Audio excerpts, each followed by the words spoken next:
চলবে, মাদ্রাসার টাকা, মসজিদের টাকা, আর খিলাফের টাকা, আপনার কিনা সরকারি টাকা, গ্রামের টাকা, মসজিদের মক্তবের টাকা, কুরবানি চামড়ার টাকা, ফিতরার টাকা, যার কাছে জমা থাকবে ও আমানতের খেয়ানতি করবে, এটা কিয়ামতের দ্বিতীয় আলামত।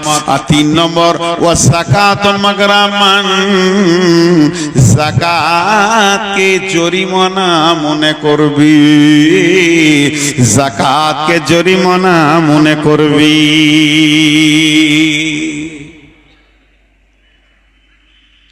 কিছুদিন আগে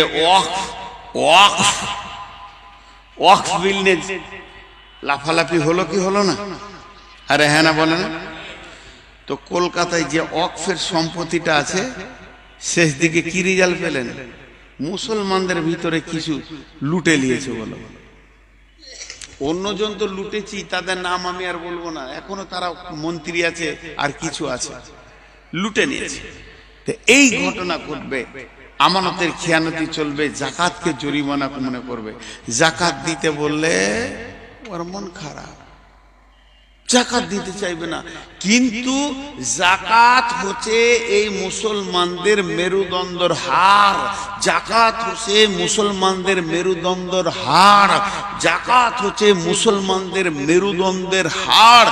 যাকাতকে ঠিক মতো যদি মুসলমানরা বের করে, তার একটা গরিব থাকবে না।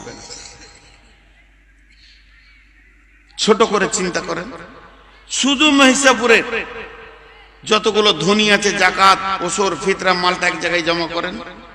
10টা গরিবের ছেলেকে ছোট করে বিজনেস খুলে দেন আর বলেন এই টাকা আমাদের অফিসে জমা হবে, তুমি যা ইনকাম করবে তার থেকে খাও। বছরে যদি 10টা করে ছেলে কাজ পায়, ছোট ছোট বিজনেস পায়, তাহলে 5 বছরে 50টা পাবে, ভিখারি আর থাকবে না। একটা গায়ে অত ভিখারি নেই, ছিল এক জামানায়। উমর বিন আব্দুল আজিজ, যাকে দ্বিতীয় উমর বলা হয়, ওর জামানায়, ওর জামানার ঘটনা। এটা আমি হাদিস বলছি না, এখন যেটা বলছি ওর জামানার ঘটনা। কেমন হয়েছিল যাকাতের খবর? একটা লোক 5000 দিরহাম নিয়ে ঘুরছে, গায়ে গায়ে টোলায় টোলায় ঘুরছে, যাকাত লিবে জি, যাকাত। লোক নাই, যাকাত লেওয়ার লোক নাই। 3 দিন ঘোরা হয়ে গেল গায়ে গায়ে, কেউ বলছে না যে যাকাতের টাকাটি আমাকে দাও। শেষকালে মাঠে রোদে একটা গাছতলায় গিয়ে বসে আছে, তো দেখছি একটা লোক ময়লা কাপড় পরে, জুব্বা টুব্বা পরে ওখানে হেঁটে আসছে হন্তদন্ত হয়ে। ও বলছে যাক আলহামদুলিল্লাহ, এবার একটা গরিব পেয়েছি, একে যাকাতটা দিব, দিয়ে বাড়ি যাবো, আমার ব্যবসা বাণিজ্য 3 দিন থেকে বন্ধ। ওর কাছে যখন এসেছে, আসসালামু আলাইকুম, আগে সালাম করছে আগ্রহ করে, ভালো আছেন ভাই?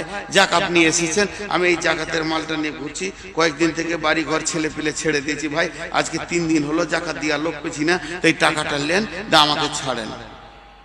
ও বলছে তোর মাথা খারাপ নাকি মিয়া, তোমার কি হয়েছে? বলে যাকাত দিতে এসেছি। কত আছে? 5000 দিরহাম। কদিন ঘুরছো? বলে 3 দিন। বলে আমি 10,000 নিয়ে 15 দিন ঘুরছি, কাপড় এমনি ময়লা হয়নি। বন্ধুরা আমার, মুসলমানরা সেই যাকাতটা তিলে তিলে হারিয়ে দিল। যাকাত হলো মুসলমানদের মেরুদণ্ড। মুসলমানরা যদি আজও পর্যন্ত যাকাত রাখতে পারতো, ভারতবর্ষটাকে টাকা দিয়ে রেজিস্ট্রি করে নিতে পারত। বন্ধু আমার, এইটা আমাদের শেষ হয়ে গেছে। মানুষ যাকাত দিতে চায় না, যাকাতকে জরিমানা মনে করে। ধানের ওসর, ধান আসছে, 30 থেকে 40 জন লিবার কাজ করছে, আর ধান মেশিনে ঝাড়াই বাড়াই হচ্ছে, ধানের রাস লেগে গেছে, পাহাড় বেনে গেছে।